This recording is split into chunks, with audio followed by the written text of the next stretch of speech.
নমস্কার বন্ধুরা, কেমন আছেন সবাই? আশা করি সবাই খুব ভালো আছেন।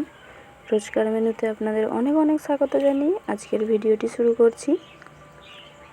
আজকে বানাবো দেশি কাঁকড়া কষা, তাই ভিডিওটি স্কিপ না করে সম্পূর্ণ দেখার অনুরোধ রইল। আমরা সামুদ্রিক কাঁকড়া কষা খেয়েছি, একবার এভাবে দেশি কাঁকড়া কষা বানিয়ে দেখবেন। এখানে আমি পুকুরে থাকে এই কাঁকড়াগুলো, আমাদের প্রায় যাদের বাড়ির আশেপাশে পুকুর আছে দেখতে পাবেন। কাঁকড়া নিয়ে নিয়েছি আমি, এখানে প্রায় 10-12টা কাঁকড়া আছে এখানে। কাঁকড়াগুলো কেটে আমি ভালো করে পরিষ্কার করে ধুয়ে নিয়েছি। দেখুন,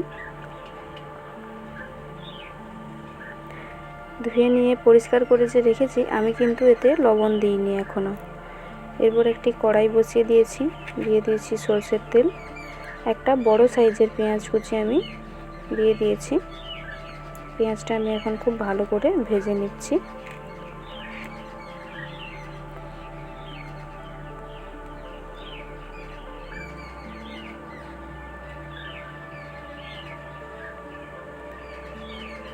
পেঁয়াজ প্রায় ভাজা হয়ে এসেছে। আমি এখন দিয়ে দিচ্ছি এর মধ্যে তিনটে কি চারটে চেরা কাঁচা লঙ্কা দিয়ে আরও কিছুক্ষণ আমি নেড়ে নিচ্ছি।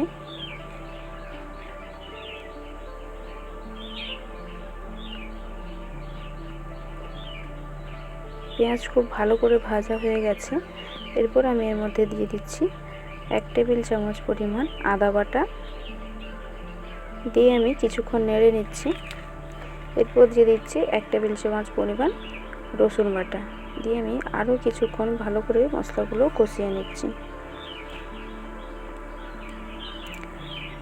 এরপর দিয়ে দিচ্ছি 1 চামচ পরিমাণ লঙ্কার গুঁড়ো। লঙ্কার স্বাদটা আপনারা আপনাদের মতন দিয়ে দেবেন। এরপর দিয়ে দিচ্ছি 1/2 চামচ পরিমাণ হলুদ গুঁড়ো, দিয়ে আমি মশলাটা খুব ভালো করে কষিয়ে নিচ্ছি আরও কিছুক্ষণ।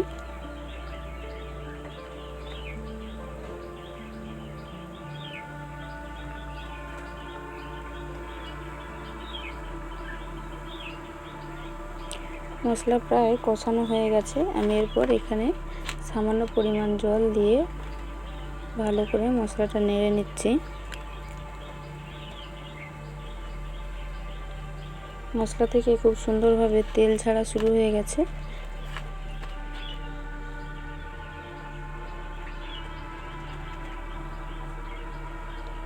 দেখুন, মশলাটা সুন্দরভাবে কষানো হয়ে গেছে। এরপর আমি পরিষ্কার করে ধুয়ে রাখা কাঁকড়াগুলো এই মশলার মধ্যে দিয়ে দিচ্ছি। দিয়ে আমি মশলার সাথে কাঁকড়াগুলো 2 থেকে 3 মিনিট নেড়ে নেব।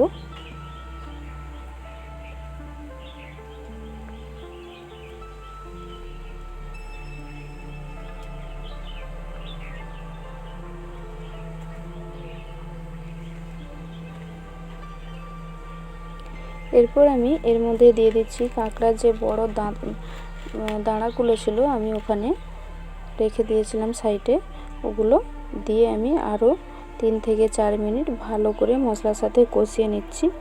এতে মশলার ফ্লেভারটা কাঁকড়ার ভেতরে চলে যায়।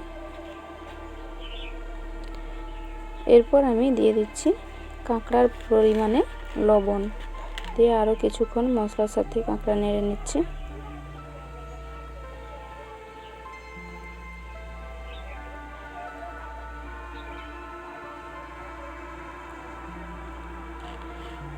নাড়া হয়ে গেলে আমি এরপর দিয়ে দিচ্ছি পরিমাণ মতো জল।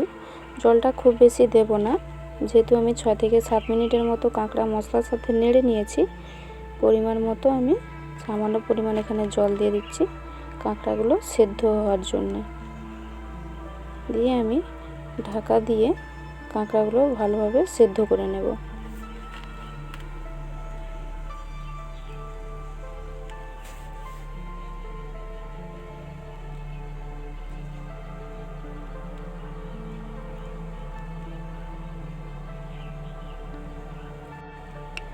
বন্ধুরা, যারা আমার চ্যানেলে নতুন ভিডিওটি দেখছো তাদেরকে জানাই অসংখ্য ধন্যবাদ এবং ভিডিওটি কেমন লাগলো অবশ্যই তোমরা কমেন্টে জানিও।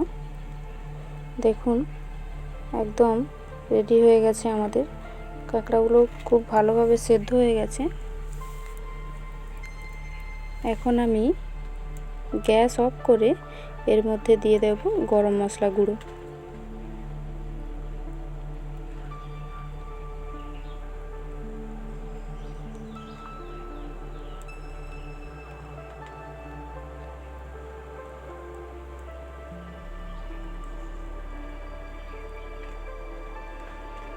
গরম মশলা গুঁড়ো দিয়ে ভালো করে একবার নেড়ে নিয়ে নামিয়ে নেব।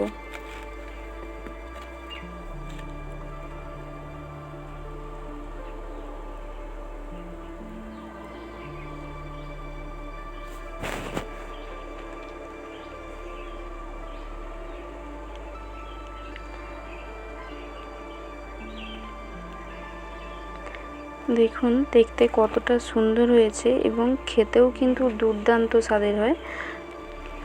মাছ মাংস সাইডে রেখে আপনারা খেতে পছন্দ করবেন এভাবে রান্না করলে। অবশ্যই একবার বাড়িতে ট্রাই করবেন এবং ভিডিওটি কেমন লাগলো অবশ্যই কমেন্টে জানাবেন। ভিডিওটি ভালো লাগলে একটি লাইক করে চ্যানেলটি সাবস্ক্রাইব করে ভিডিওটি শেয়ার করে দেবেন। সবাই ভালো থাকবেন, সুস্থ থাকবেন। দেখা হবে পরের একটি ভিডিওতে।